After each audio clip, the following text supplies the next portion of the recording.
جو حضرات پیچھے بیٹھے ہیں وہ اگلی صفوں کو پور کر لیں، اگر کوئی مجبوری ہے تو وہ مسئلہ الگ ہے، ورنہ اگلی صفوں کا جو ثواب ہے وہ اگر پتہ چل جائے تو آدمی جھگڑے کرتا مسجد میں، حضور صلی اللہ علیہ وسلم کا فرمان ہے۔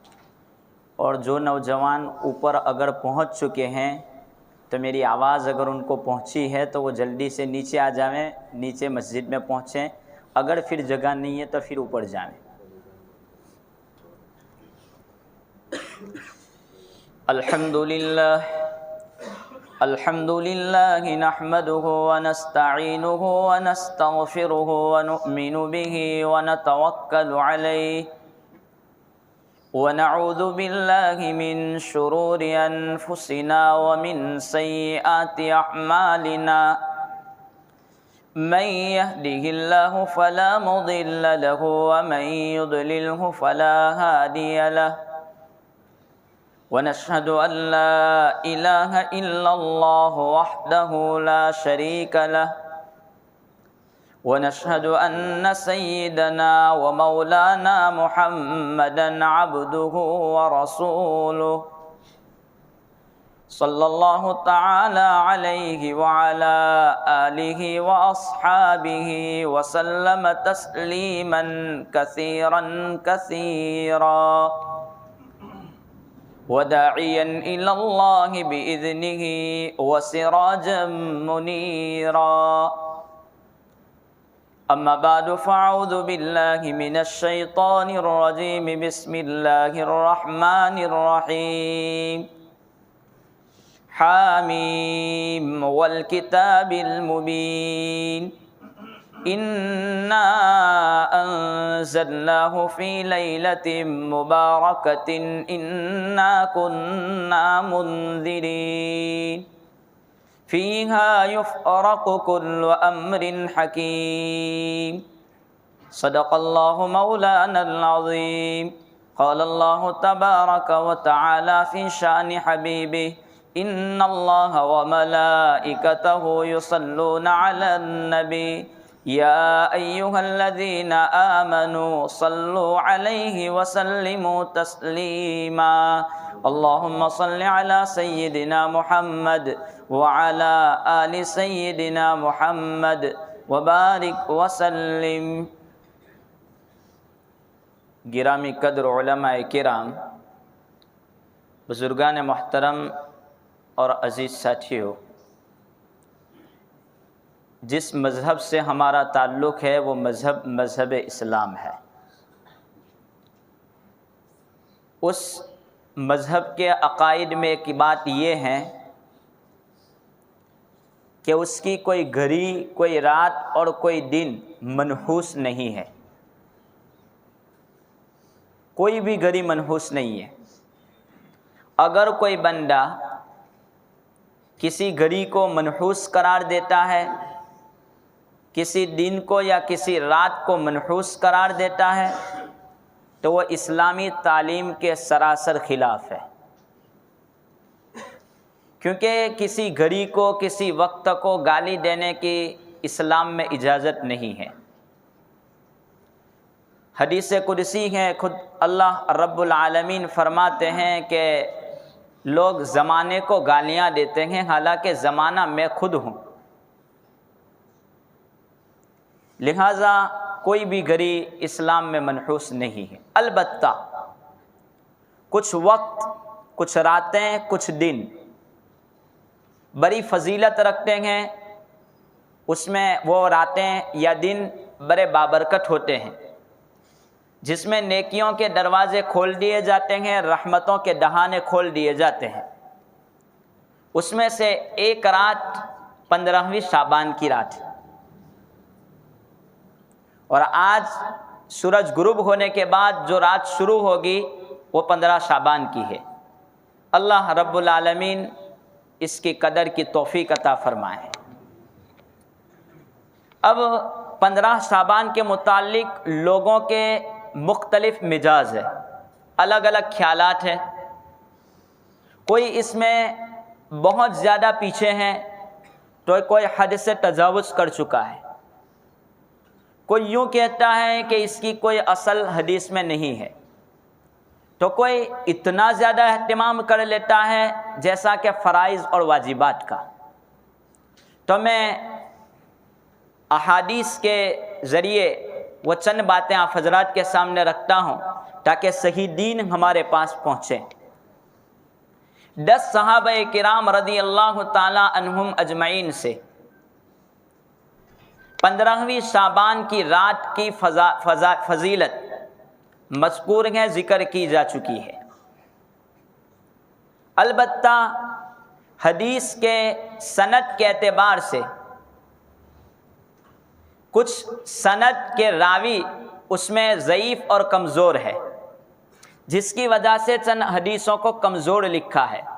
البتہ حدیث کا جو مضمون ہے، جو بیان ہے حدیث کا، اس کا ٹکراؤ دوسری مضبوط حدیثوں کے ساتھ بھی ہو رہا ہے، لہذا مضمون دوسری حدیثوں سے بھی ملتا ہے۔ اس لیے اس رات کو بے بنیاد کہہ دینا یہ غلط۔ حضرت عائشہ رضی اللہ تعالی عنہا کی روایت، جس کو غنیۃ الطالبین نامی کتاب میں صفحہ نمبر 362 پر نقل کیا ہے کہ حضرت نبی اکرم صلی اللہ تعالی علیہ وسلم نے ارشاد فرمایا کہ 4 راتیں ایسی ہیں جس میں اللہ تبارک و تعالی نیکیوں کے دروازے اپنے بندوں پر کھول دیتے ہیں اور بندوں کی مغفرت فرماتے ہیں۔ اس میں سے ایک پہلی رات عید الفطر کی، ایک رات عید الاضحیٰ، ایک رات عرفات کی رات، اور چوتھی رات 15 شعبان کی رات، جس کو ہم شب برات کہتے ہیں۔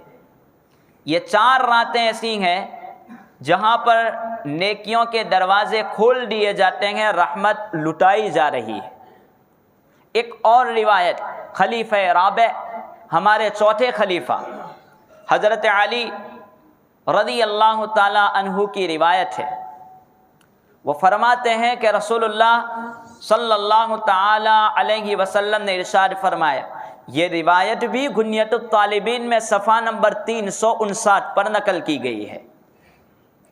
حضرت علی رضی اللہ تعالی عنہ فرماتے ہیں کہ رسول اللہ صلی اللہ تعالی علیہ وسلم نے ارشاد فرمایا کہ شعبان کی درمیانی رات، یعنی 15ویں شعبان کے وقت، 15ویں شعبان کی رات کے وقت میں آسمان والوں کے حکم زمین والوں کے لیے ہوتے ہیں اللہ تبارک و تعالیٰ کی طرف سے، لہذا اس رات میں تمام ہی مسلمانوں کی مغفرت کر دی جاتی ہے۔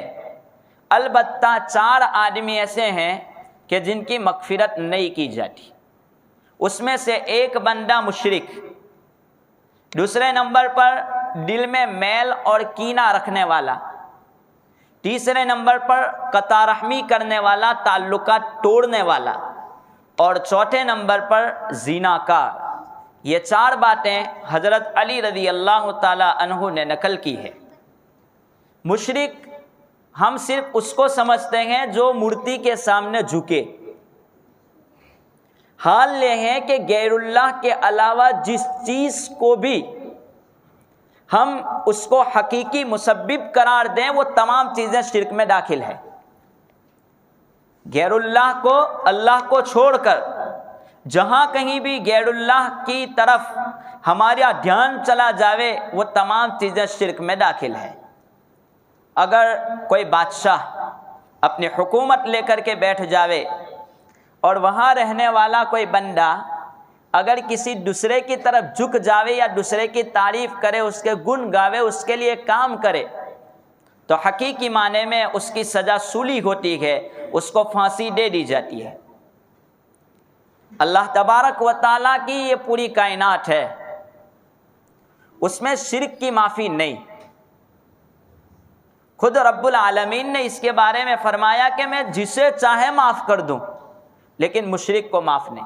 اگر کوئی آدمی جہاد کرے اللہ کے راستے کو اللہ کو راضی کرنے کے لیے، جہاد کرنا ہے، بہت بڑا ثواب۔ ایک قطرہ اگر زمین پر گر جاوے اس سے پہلے اس کی مغفرت کر دی جاتی ہے۔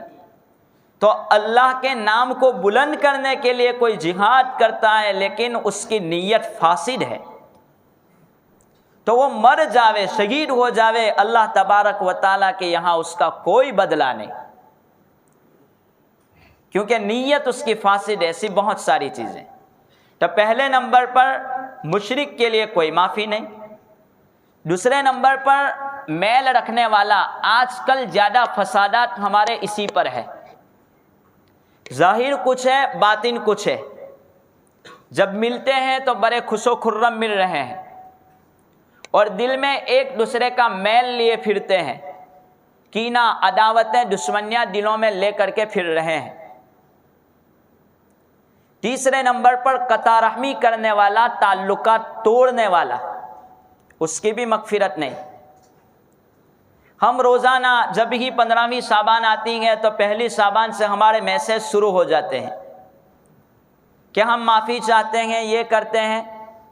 حال یہ ہے کہ گھر میں اس کی ماں ناراض ہے، اس کا باپ ناراض ہے، اس کا بھائی ناراض ہے، اس کی بہن ناراض ہے، اس کے رشتہ دار ناراض ہیں، وہاں کوئی پوچھتا نہیں ہے، حالانکہ زیادہ رشتہ تو اپنے گھر والوں کے ساتھ ہے، زیادہ ملنا جلنا اپنے گھر والوں کے ساتھ ہے۔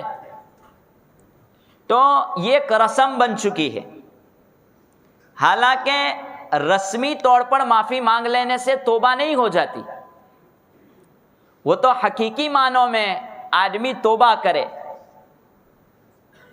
حضرت فضیل ابن عیاض رحمت اللہ علیہ کے متعلق لکھا ہے کہ وہ بہت بڑے ڈاکو تھے، واقعہ مشہور ہم سن چکے ہیں۔ حضرت فضیل ابن عیاض رحمت اللہ علیہ جس وقت انہوں نے قرآن کریم کی آیت کریمہ سنی، الم یأن للذین آمنوا ان تخشع قلوبہم لذکر اللہ، کہ وہ وقت کب آئے گا اللہ سے ڈرنے کا، وہ وقت اب تک نہیں آیا۔ حضرت فضیل ابن عیاض نے توبہ کی، لوگوں کو بلایا کہ جس کا جو سامان ہے وہ لے جائیں۔ ایک یہودی کے پاس گئے، اس کا بھی کچھ سامان تھا، اس سے معافی مانگنے کے لیے پہنچے تو اس یہودی نے کہا ایسے آپ کو معافی نہیں ملے گی، آپ میرے باغ میں کام کریں گے،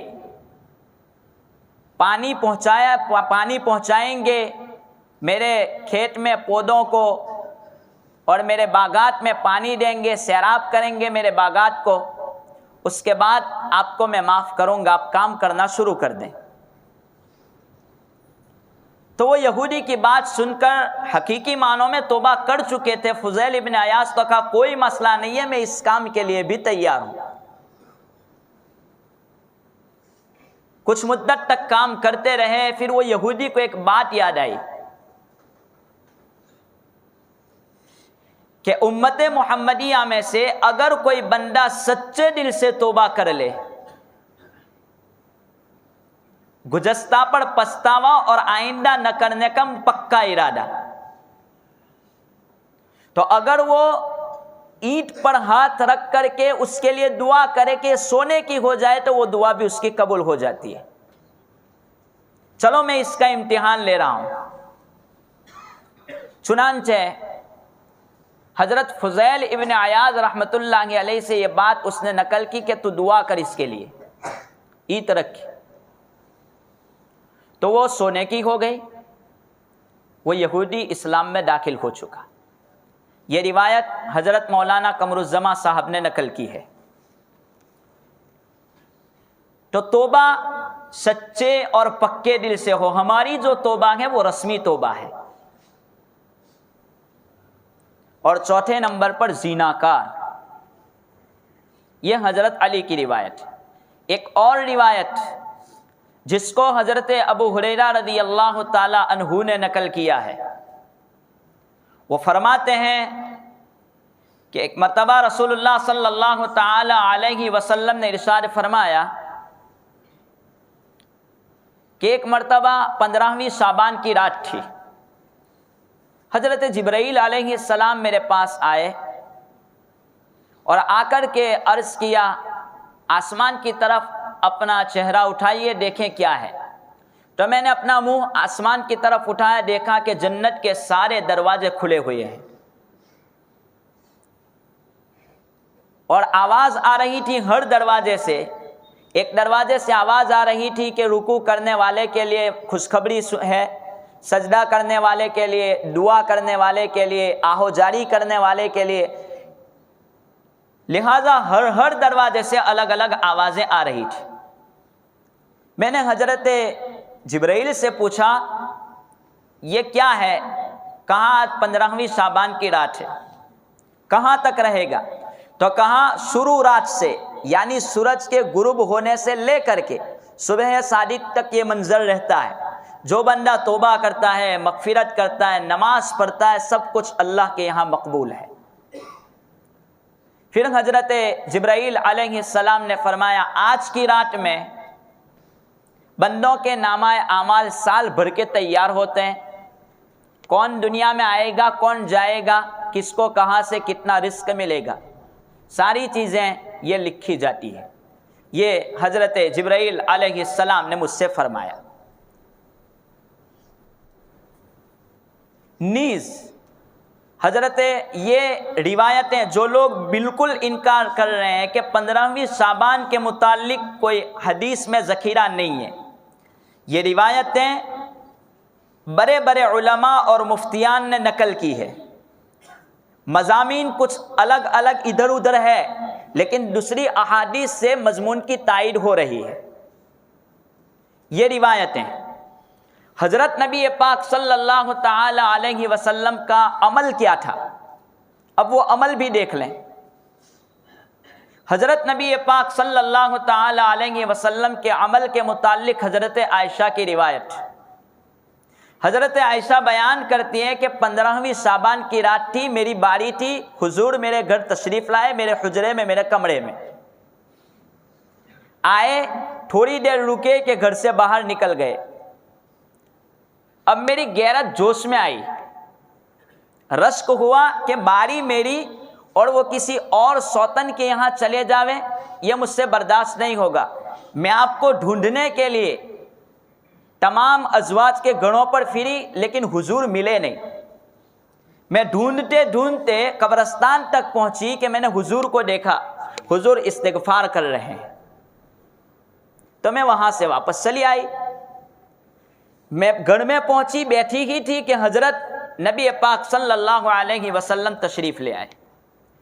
میں ہانف رہی تھی، بھاگتی بھاگتی آئی تو حضور نے پوچھا عائشہ ہانفنے کی وجہ کیا، کیوں ہانفتی ہے؟ تو میں نے عرض کیا اللہ کے رسول صلی اللہ علیہ وسلم میرے ماں باپ آپ پر قربان، مجھے معاف کریں۔ اصل میں مسئلہ یہ تھا کہ آپ میرے گھر سے میری باری پر میرے گھر میں تشریف لائے تھے، میرے حجرے میں، میرے کمرے میں، تو میری غیرت نے گوارا نہیں کیا، میں باہر نکلی اور ڈھونڈنے کے لیے جا رہی تھی، تو آپ کو میں نے قبرستان میں پایا، میں وہاں سے واپس چلی آئی۔ حضرت نبی پاک صلی اللہ تعالی علیہ وسلم نے فرمایا عائشہ اصل میں بات یہ ہے کہ جبرائیل اس وقت میرے پاس تشریف لائے تھے، اور حضرت جبرائیل نے مجھے کہا کہ آج 15ویں شعبان ہے،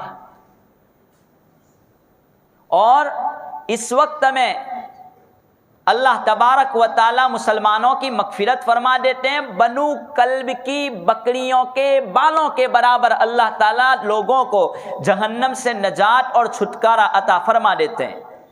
اصل میں بنو کلب کی بکریوں کے بال، وجہ یہ ہے کہ اس وقت بنو کلب کی جو بکریاں تھیں وہ بہت ساری تھی، تو اس سے مثال دی گئی کہ ان کے بالوں کے برابر اللہ تبارک و تعالی جہنم سے چھٹکارا نصیب فرما دیتے ہیں بندوں کو۔ اللہ تبارک و تعالی ہمیں بھی بنو کلب کی بکریوں کے بالوں میں شامل کر دیں۔ تو یہ روایتیں میں نے آپ حضرات کے سامنے نقل کی۔ حضرت مفتی تقی صاحب نے لکھا ہے کہ یہ معمول صحابہ کرام رضی اللہ تعالی عنہم کا بھی رہا ہے، تابعین کا بھی رہا ہے، تبع تابعین کا بھی رہا ہے، 15ویں شعبان کی رات میں عبادت کرنے کا۔